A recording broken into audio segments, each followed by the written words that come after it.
What's up YouTube, Silver Dragons here, and in this video I want to talk about what other silver stackers won't. Let's do it!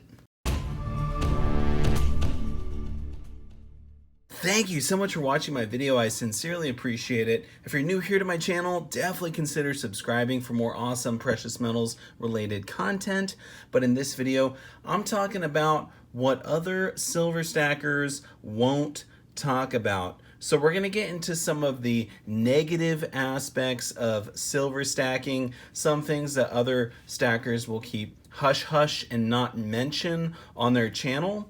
So I do have to sort of preface this video by saying I am a silver stacker myself. I do buy the beautiful gray metal. I am currently stacking. I'm buying as much silver as I can. And I love silver. I love silver stacking, but there are some negative aspects to it that people don't talk about. So we're going to get into those in this video. Don't forget to hit the thumbs up and let's jump right into this. So as you can see in front of you, I got some American Silver Eagles and some Constitutional Silver. So we'll show off a couple pieces while we talk here. So the first thing I want to talk about is that other silver stackers won't talk about the fact that when you buy silver, you are instantly underwater. And what I mean by that is if you go out to a coin shop or if you buy silver online, you are automatically right away losing money. So the places you buy from, they have to keep the lights on, they have to turn a profit. And when you purchase whatever you're buying from them, you usually will have to pay a premium and they will buy it back for less. So let me give you one example. If I went out to my local coin shop and I bought a generic silver round, then I would pay somewhere around $1 over a spot for it. It kind of depends on sort of when you were to buy it. Sometimes they're a little bit cheaper, you know, like 90 cents over spot or whatever. But then when you take it back, if you were to buy it and then resell it again later that week, month, whatever, they don't obviously give you back what you paid for it, they give you less. So they'll pay you under spot, usually for generic silver rounds, just a hair under spot. It's like 25 cents or 10 cents. It fluctuates from time to time. So when you're buying silver, sort of to protect yourself, you really need to make sure you have a buffer so you don't have to sell. The worst thing you can do is go out and buy a bunch of silver and then you get into some sort of financial trouble. Maybe your car breaks down, you don't have any money for repairs, but you got to get to work and you have no other choice but to sell some of your silver. Well, that would just be absolutely terrible because you would lose money. So one way to protect yourself is to have some cash. I recommend for every individual have at least $1,000 in cash on hand. You can have it in 20s, 10s, 5s, whatever. Sometimes smaller denominations are better, but at least 1,000. And then if you got a family, preferably more. Now, I'm not a financial advisor. I just think that's smart and common sense. So yeah, a lot of silver stackers, they'll talk about, you know, you buy silver, it's a hedge against inflation, you save it for a long time, and it doesn't matter what happens to the currency, it can inflate, hyperinflate, and you'll still retain value and wealth, which is true. But if you have to sell in, you know, a week, a month, maybe a year, 5 years, 10 years, it's possible you'll still be underwater. So, I mean, one example would be if you bought silver around 8 years ago, you would be underwater on that. That's another thing I want to talk about. So that the first thing was that when you buy silver, you're automatically losing money and underwater on your investment or purchase or whatever you want to call it. And then the second thing I wanted to talk about was if you have bought silver over the course of the last, let's say, 8 or 9 years, and you were heavily buying when the price of silver was higher than it is today, then your cost average for your stack could be over $20 an ounce, which sounds crazy to some people, but all you have to do is go and look at YouTube videos of people buying silver back in 2011, 12.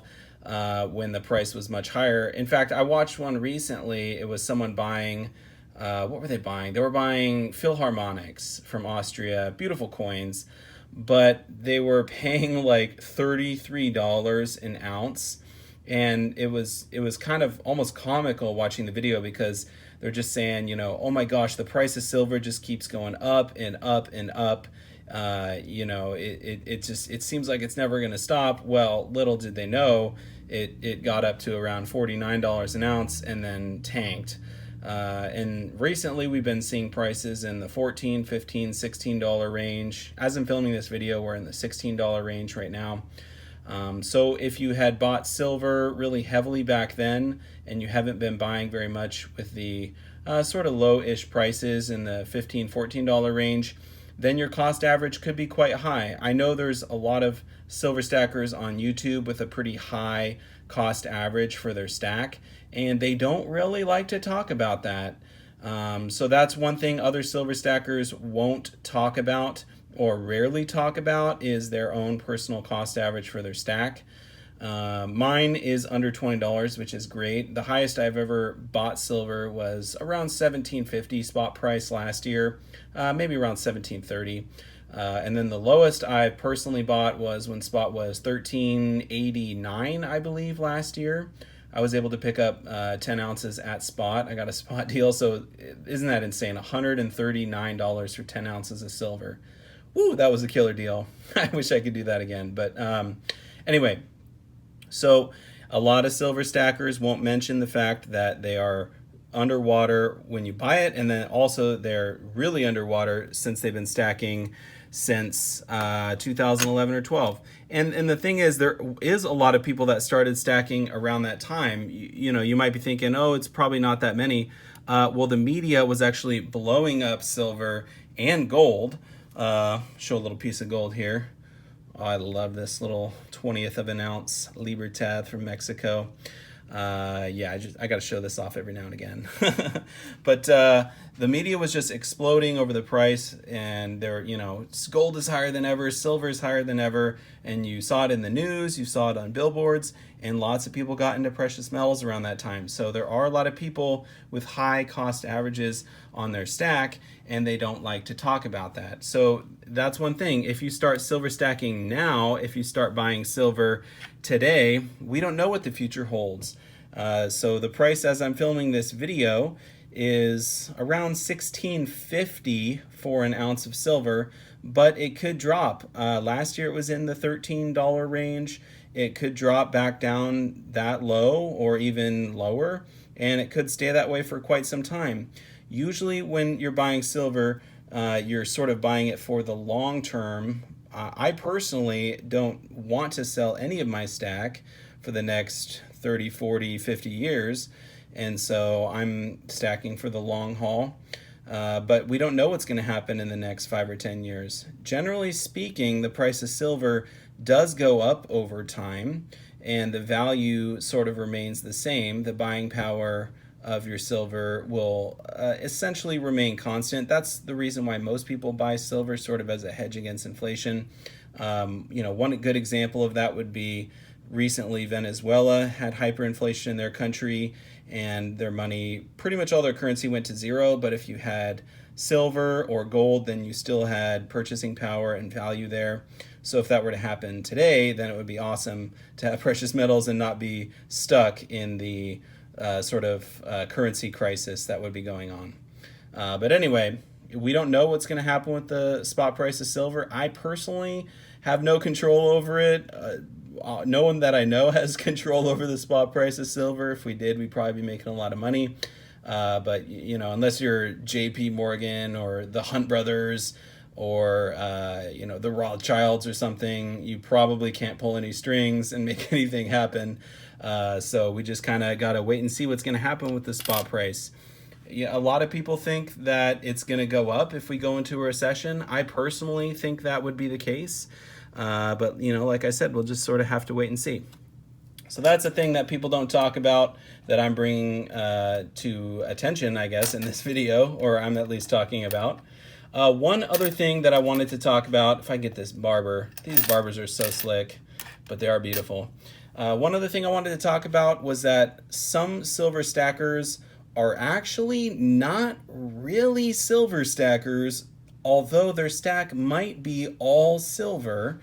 So right now, the gold to silver ratio is fairly wide. We're still in the upper 80s, 86, 85, 87, somewhere in there. Last I checked, it was right around 86. Which means 1 ounce of gold is, at the spot price, the same as 86 ounces of silver. So there are a lot of people that are buying silver and lots of silver right now with the intention of selling all of it and buying gold. Now, a lot of people like gold. It's less volatile than silver, generally speaking. That's not always the case. But if you look back over the course of the last like 30 years, you can see silver has gone up and down much more than gold. Gold's a little bit more stable, so a lot of people like that for sort of a long-term holding of wealth.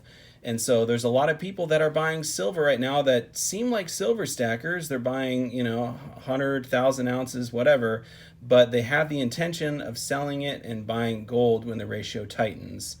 Now, every time I bring up the gold to silver ratio, people always say, oh, well, the premiums on silver are so much higher than the premiums on gold, so that really doesn't work. Well, if you think that, you're either just ignorant or bad at math, because really you only have to wait for the ratio to tighten to like 83 or 82, and then the premiums are pretty much wiped out and we're even, and then at that point, it's just waiting for the ratio to tighten into the 70s or 60s or whenever you want to make the swap to gold.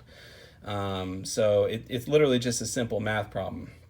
Now, we have seen the gold to silver ratio as narrow as around 50, definitely in the 60s in the last 10 years. Will we see that again? Possibly. Time will tell. But that's one thing that some silver stackers don't talk about is their strategy and their intentions for buying silver.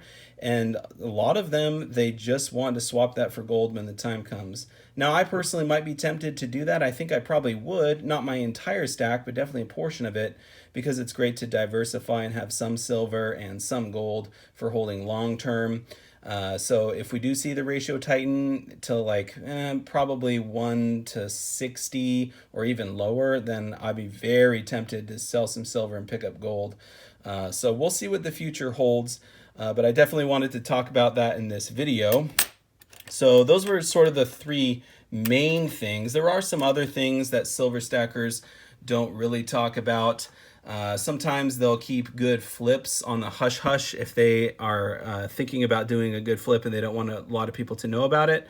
However, I have seen that on YouTube. That's usually not the case. It seems like most of the channels, the silver stacking channels or precious metals channels here on YouTube, are pretty much open with that information. We're all sort of trying to help each other out, and that's really awesome and really cool. But other than on YouTube, there aren't really that many silver stackers that talk about their stack or their strategy. There are some on Instagram and Facebook and some other communities. But really the best one that I've seen is here on YouTube. So anyway, if you had any other things that you wanted to add to the conversation, stuff that silver stackers don't really talk about that might be considered negative or positive, I would love to hear them. Definitely throw a comment down below. I try and respond to all the comments. Usually I do. And also, I just wanted to say a massive thank you to everyone so much for watching my video. I'll see you all in the next one. Silver Dragons out.